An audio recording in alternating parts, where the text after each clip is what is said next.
तो चैप्टर 14 का हम लोगों का सांख्यिकी का चल रहा था। सांख्यिकी में जो माध्य का जो हमारा जो पांचवा तरीका जो सबसे आखिरी तरीका था वो मतलब सबसे बड़ा भी तरीका कहा जाता है लेकिन सबसे आसान होता है।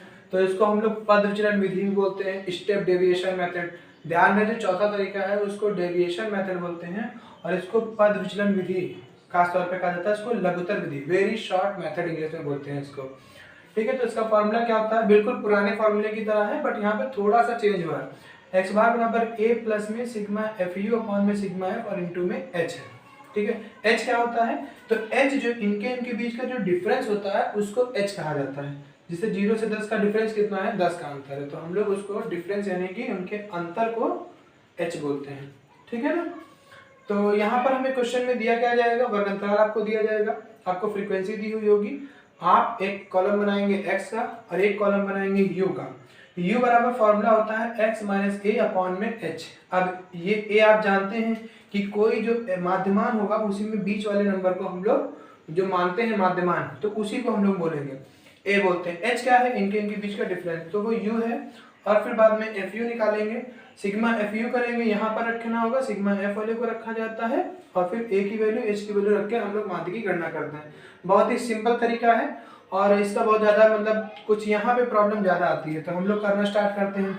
तो सबसे पहले हम लोग देखिए इसको क्या करेंगे, जोड़ेंगे। 0 10 कितना हो जाएगा? 10, 10 का आधा कितना हो जाएगा? 5 हो जाएगा। इसी प्रकार से 10 और 20 को जोड़ेंगे तो कितना हो जाएगा? 30, 30 का आधा कितना हो जाएगा?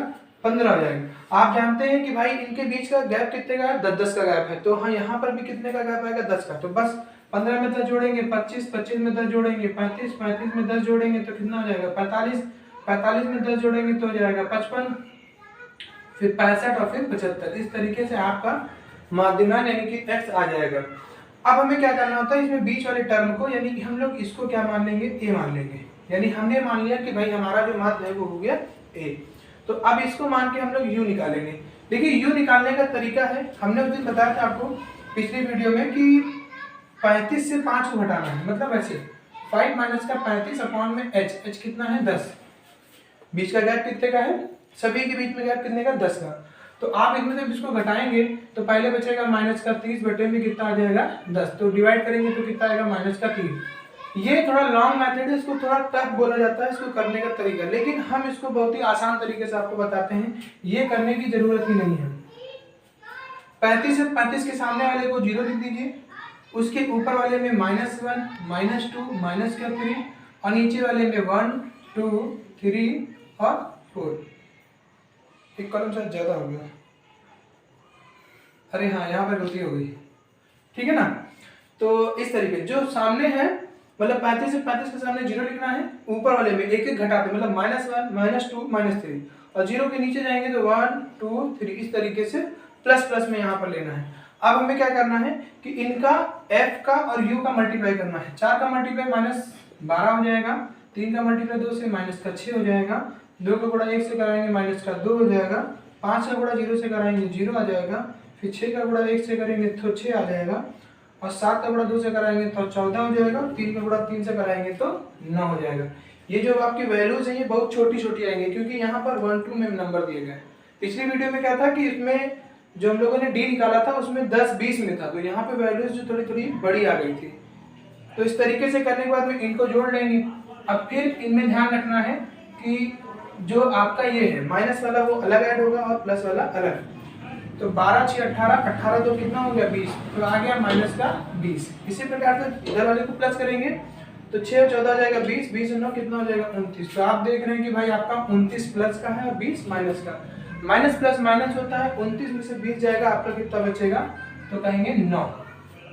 इसी प्रकार f वाले को ऐड कर लेते हैं, 4 और 3 कितना हो जाएगा? 7, 7, 2, 9, 9 में 5 जोड़ेंगे 14 आ जाएगा, 14 में 6 हो जाएगा 20 और ये आपका टोटल 30। तो इसको बोलेंगे हम लोग सिग्मा f। अब हम लोग फॉर्मूले का प्रयोग करेंगे। तो फॉर्मूला हमारा था x बार बराबर a प्लस में सिग्मा एफ यू इंटू में h अपॉन में सिग्मा f।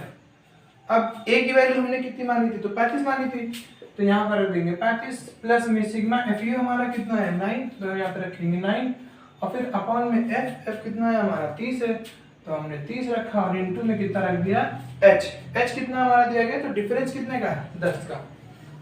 अब देख रहे हैं आप यहाँ पर 35 लिखा, प्लस में 90 हो जाएगा और अपॉन में आ जाएगा 30।